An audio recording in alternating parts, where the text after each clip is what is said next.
Erev Tov Chavrim, I'm Stephen Ben-Nun. You're watching Israeli News Live this evening. A prophetic look at what's happening inside of Syria, the mystery behind the S-300, S-400 system.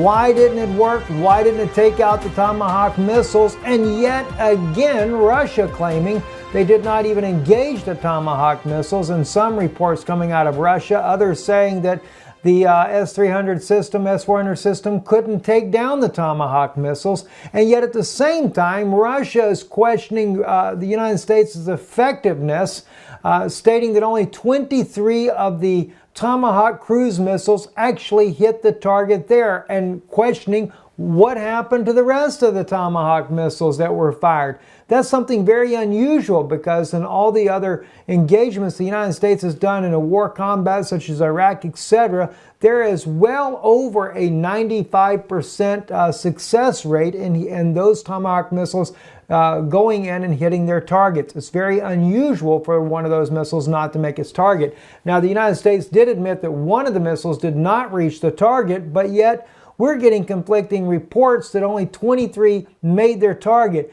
Makes me wonder whether or not Russia is really telling all the truth about this, whether it be Syria or Russia, one that may have tried to knock down some of these missiles and was successful, but not fully successful, and that's something that Russia wouldn't want to look bad upon as far as the S-300 system.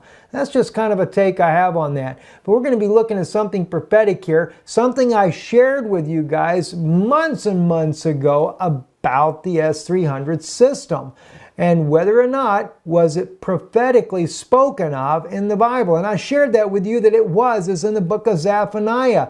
And we may be finding that, well, maybe that prophecy is actually starting to play out. I want to share those things with you here in just a moment here. Before we do, let's look at a couple of things that are going on this breaking since then. Russian Foreign Minister and Lavrov and Secretary of State Rex Tillerson talked on the phone today. Lavrov clearly stating that there needs to be an investigation done. There was no chemical weapons, demanding that the U.S. actually put some experts on the ground, even at the air base there, to prove that there is no chemical weapons that Syria has. And clearly stating that the United States did it intentionally.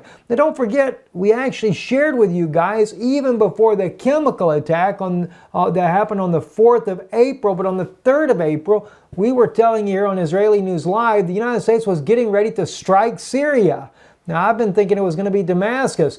But before they can take out Damascus, you got to take out the aerial campaign. That's what the U.S. did in Iraq. It's what they're doing in Syria as well, taking out Syria's Air Force. Something else that's going to be kind of alarming to you. One of the reasons, too, we didn't see Russia really get engaged over protecting Syria from these Tomahawk missiles coming in is because Russia has a policy of not engaging a third-party country that is trying to overtake the Syrian government. And according to one of the articles that I read in the Russian language there, they said they will not have that type of agreement with them either. So it's very concerning to me as I'm watching the events unfold there, knowing that President Putin is willing to take down ISIS and all the other terrorist groups that are fighting against Bashar al-Assad, but then is not willing to stand up against the United States in this type of a situation. At the same time, though, Peskov, the spokesman for Russia, military spokesman there, he is stating that this has really put a very dangerous situation for Russia and the United States. And even we're finding from Medvedev, who wrote on his Facebook page today, that this raises the heightened tensions between Russia and the United States. So clearly there is a major tension between the two, but of course, whether or not Russia is going to stand by Bashar al-Assad when a ground invasion starts by the United States and possibly Israel still remains to be seen. All right, so now let's take another look at here. We shared with you also President Erdogan of Turkey. How many times have I stated that that was nothing but a fake coup not years ago, but I guess getting close to about a year ago now. It was a fake coup from the very beginning. It was Erdogan was using it. He was working with the United States in order to get in the good graces of Russia, only to be able to move in a military contingent in the north part of the country, so that when they're ready to take down President Bashar al-Assad, that they would have Turkey on the northern side, Israel on the southwest side, United States entering in through Lebanon from the west, and even from Jordan to the south. Saudis no doubt may get involved in this war as well to take down Bashar al-Assad. And it seems like Trump is the guy that's going to do it. Whether or not he's getting bad intel because CIA is setting up things intentionally to make it look like that President Bashar al-Assad is this kind of a wicked, evil demon or not, I don't know the answer to that, but clearly Trump is definitely authorizing it based on the intel that he's being given. But again, as I stated all along, Erdogan, this was all a setup. Now maybe Russia believes it. I've stated it as well to Putin that you need to know that this man is only going to stab you in the back later. Erdogan welcomes U.S. missile strikes on Syrian air base, says it's not enough. Well, so much for standing alongside of President Putin there to be a friend of Bashar al-Assad. No, well, there's a knife going right in Putin's back. So now Putin is seeing not only Erdogan, but an entire world applauding the actions of President Trump on Syria and also the taking down of Bashar al-Assad out of power. Now, I won't be getting into it tonight, but you want to talk about putting the hooks, plural, in the jaws and bringing them down to this part of the world. You're starting to see the Gog and Magog set itself in motion.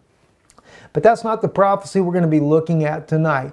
Before I go there, though, I want to look at one other thing here, two things real quick with you. One, as I stated the other day, if the United States were to attack Bashar al-Assad, I did believe that Bashar al-Assad would actually retaliate on Israel. And that's exactly what came out today. Breaking Assad regime via Russian mediator says any future strikes by the U.S. will result in Scud missile attacks on Israel. Well, Mr. Assad, I hate to tell you this, but you've just given them all the more reason to want to go ahead and take you down out of power. And I know that Bashar al-Assad, I really appreciate his stand for the Christian community inside of Syria. He's always been a strong advocate for the Christian people, very much a state like that of Israel, who has freedom of religion in their country, including that of the Christian people. And I might just remind some of you, those that are listening, Matthew chapter 4, verse 24 there, Jesus speaks about it speaks about how the fame of Jesus went all through Syria. Some of the very first churches that ever existed were in Syria. Remember Paul, he was going down there to destroy the Christians in Damascus. He was on his road to Damascus there. So, you know, there's a lot of very strong early Christian roots there inside of Syria. So my Christian friends that are watching tonight, just want to remind you of that. This is where some of the earliest Christians was inside of Syria there.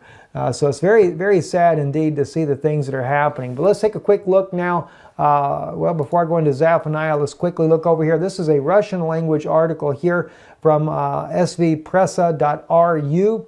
It's on War 21 article 169994, just for your information there. And this is dealing with the Russian S-300, S-400 system and why did they not take down these missiles. But again, I believe that there was an attempt. And I say that because 29 or so missiles never made it to the target, or 26, I believe it was, never made it in. So there's a lot of question as to why they didn't make it. And because it didn't take them all down, no doubt if Russia did try to engage, or if Syria tried to use the S-300 system against there, they're just not wanting to admit the low profile of it. But anyway, we're going to go back to that in a moment because of the prophecies on this. But here's what's interesting. Don't forget, before I go into this article here as well, remember in Greece, they've just got through doing a bunch of exercises over there, including the United States, Greece, Syria, Israel and the United Arab Emirates and Italy all were practicing how to overcome the S-300 system. Well, the United States no doubt figured that out, and it's flying the Tomahawks at low altitude. Now this is going to probably throw a few of the people that are flat earth believers right off the track here, because they make a very interesting comment here about the earth on this. It says, our S-400 air defense system deployed in Syria at the Khamenei Air Base could not technically knock down the American Tomahawks, said the colonel, a reserve member of the expert council of the board of the Military Industrial Commission of the Russian Federation, Viktor Murakovsky. Before the Syrian air base, Shariat, on which the Americans attacked from Khamenei about 100 kilometers. However, for air defense systems there, a restrictive concept of a radio horizon. In other words, the horizon itself is what played a key factor in the S-300, S-400 systems not detecting the movement of these missiles. Yes, the maximum range of the S-400 is 400 kilometers. But we must understand it is reachable by air targets which operate at medium and high altitudes. Cruise missiles that operate at altitudes of 30 to 50 meters are not visible from such a distance. All right, simply because the earth is curved, spherical. In a word, the American Tomahawks were outside the S-400 radio horizon. So in other words, because they only go that high up before they start heading into their target, running right across the surface of the earth, and given the fact, as they're pointing out here, the curvature of the earth there, they did not detect them as they came up. And they're not really designed to knock out low altitudes. Now, Russia supposedly does have an air defense system that will knock out the low altitude Tomahawks, but that's not deployed inside of Syria. But isn't it funny? There's been so much touting that the Russian S-300, S-400 systems could knock down anything, including the Tomahawk cruise missiles. But I guess the U.S. figured out the best way to do it is run it at low altitude in order to avoid detection. So I guess if they can avoid detection, so can planes. So keeping this right here in mind. So I thought that was very interesting. And in light of that, let's jump over to Zephaniah. Now, I want to bring out a couple of verses here as we go into Zephaniah, specifically because it also sets the time frame of what's going on. So if you look at Zephaniah chapter 2, we go into verse 2 and verse 3, before the decree bring forth, before the day pass as the chaff, before the fierce anger of the Lord come upon you, before the day of the Lord's anger come upon you, seek ye the Lord, all you meek of the earth, which have wrought his judgment. Seek righteousness, seek meekness. It may be you shall be hid in the day of the Lord's anger. So for those of you that look for what is called a pre-tribulation rapture, I actually look at this more so, not so much as far as tribulation, but as that there is a hiding away for those that are meek, those that seek righteousness, doing that which is right. In other words, keeping the commandments of God. You could actually be hidden away while God's wrath is poured out on the earth, all right? So just hold that in mind right there. Now, watch what happens. For Gaza shall be forsaken, and Ashkelon a desolation. They shall drive out Ashdod at the noonday, and Ekron shall be rooted up. Woe to the inhabitants of the sea coast, the nation of the Cherethites. The word of the Lord is against you, O Canaan, the land of the Philistines. I will even destroy you, that there shall be no more inhabitants. At the sea coast shall be dwellings and cottages for shepherds and folds for flocks. Interesting. Watch what he says, verse 7. And the coast shall be for the remnant of the house of Judah. They shall feed thereupon, in the houses of Ashkelon shall they lie down in the evening, for the Lord their God shall visit them and turn away their captivity. Now, that is fascinating in itself right there. Verse 7. Do you realize this is talking about modern day Israel, talking about that they're there on the coastline, and that the houses of Ashkelon shall they lie down in the evening, for the Lord their God shall visit them and turn away their captivity. In other words, they're going to recognize their Messiah. But if you notice, there's no mention of Jerusalem. Now, Micah does speak about Israel returning and going to Mount Zion, but then Micah also goes a little further and talks about how that they would be in travail and they would be taken out of Jerusalem and dwell in the fields. Why is it that we see that Israel's just on a coastline, though? That's pretty much what a two-state solution would end up looking like. Putting Israel on the coastline of the very land that they've returned home to. Isn't that interesting? God's showing you that the coastline is where the house of Judah will end up dwelling. And as we move towards this so-called peace agreement or a two-state solution, we are going to find that Micah's prophecy, chapter 4, where it speaks about that Israel returns home even to Mount Zion, which is in Jerusalem forevermore. But then God says, why are you in travail? He says, you shall be taken out. Let me just quickly take you to that. I think it's very important we kind of throw that in there because it does show that Israel goes in. It does show that Israel would be in Jerusalem. But a strange thing happens that drives the children of Israel out of Jerusalem, right? Chapter 4. It shall come to pass that the mountain of the Lord's house shall be established at the top of the mountains, and it shall be exalted above the hills, and the people shall flow into it. And many nations shall go and say, come ye, let us go up to the mountain of the Lord, and to the house of God of Jacob, and he will teach us of his ways, and we will walk in his paths. For out of Zion shall go forth the law and the word of the Lord from Jerusalem. Okay? You shall judge between many peoples, right? We get all this right here. But then what happens? Then something changes. See? Verse 7, and I will make her that is halted a remnant, and her that was cast far off a mighty nation, and the Lord shall reign over them in Mount Zion from thenceforth even forever. And thou, Migdal, Eder, the hill of daughter of Zion, into thee shall it come, yea, the former dominion shall come, and the kingdom of the daughter of Jerusalem. Now why do you cry out aloud?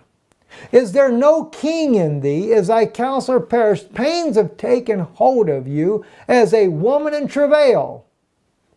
Be in pain and labor to bring forth, O daughter of Zion, like a woman in travail. For now shall you go forth out of the city, and shall dwell in the field, and shall come even to Babylon. There shall you be rescued. There shall the Lord redeem you from the hand of your enemies. Babylon, your enemy.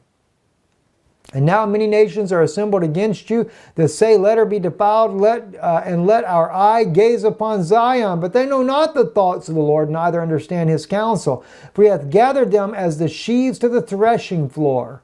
So yes, we do go out and we do dwell in the fields. Well, the fields are definitely not in the mountains around Jerusalem, but getting down to Moadim, down there off of Highway 1, and of course going all the way over to Ashkelon. That's just south of Tel Aviv.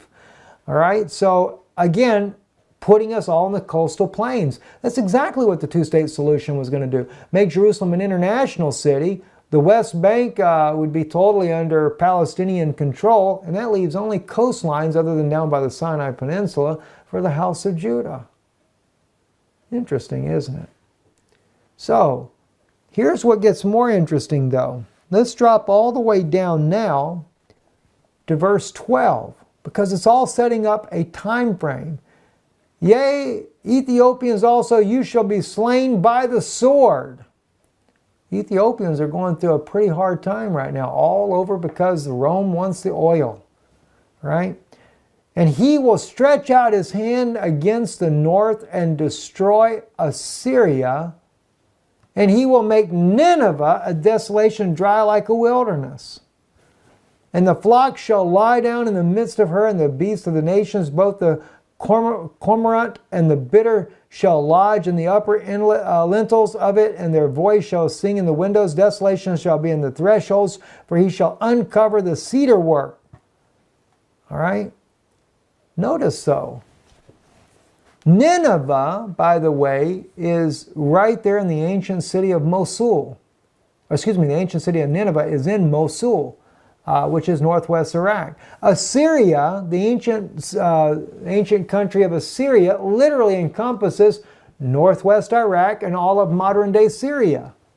Isn't it interesting that it speaks here in verse 13, and he will stretch out his hand against the north and destroy Assyria and will make Nineveh a desolation. What I find interesting is that he, the same person or same country, destroys both Nineveh and Assyria. That's the United States. The United States is the one that has taken down Mosul, with Iraq, of course. And the United States has played a major role in trying to topple Bashar al-Assad from the very, very beginning. Under Obama, under his hand, trying to bring in all these rebel fighters and different ISIS fighters from around the world there to topple Bashar al-Assad in a 6-year-long civil war. And now, President Trump is continuing the same battle. As I said before, it's not to say that it won't happen. Prophecy will definitely be fulfilled, but what I find is interesting, it says, and he will stretch out his hand against the north and destroy Assyria, and he will make Nineveh a desolation, dry like a wilderness. What's next to come? Definitely some type of ground invasion. Doesn't mean that it's going to happen this week or next week, but you can count on one thing. The United States is getting ready. The entire world has rallied around President Trump to do exactly that. I don't believe that President Bashar al-Assad used chemical weapons on his own people. I believe that was done by the rebels. But it doesn't matter what I believe. They're going to do it anyway. And many more innocent civilians will die, not that they're not already dying through all the different airstrikes that are being done, including by Syria and including by Russia, including by the United States, including by Turkey, etc. The death, the loss of life is unbelievable. Nahum prophesied of Mosul and how ungodly of an attack that would be. Even Micah speaks about it as well. Assyria becoming desolate because of an internal strife. All of these things mounting up, prophecy fulfilling like never before. I'm Stephen Ben-Nun. You're watching Israeli News Live. Don't forget, check out Yana's channel, Rise Up Children of God. Yana had today Sherry Timpany on, the famed doctor that is really trying to educate the people about the dangers of vaccines. Something you'll want to listen to there. It'll be airing here on Israeli News Live here soon as well, but today it's already up on her channel. I'm Stephen Ben-Nun.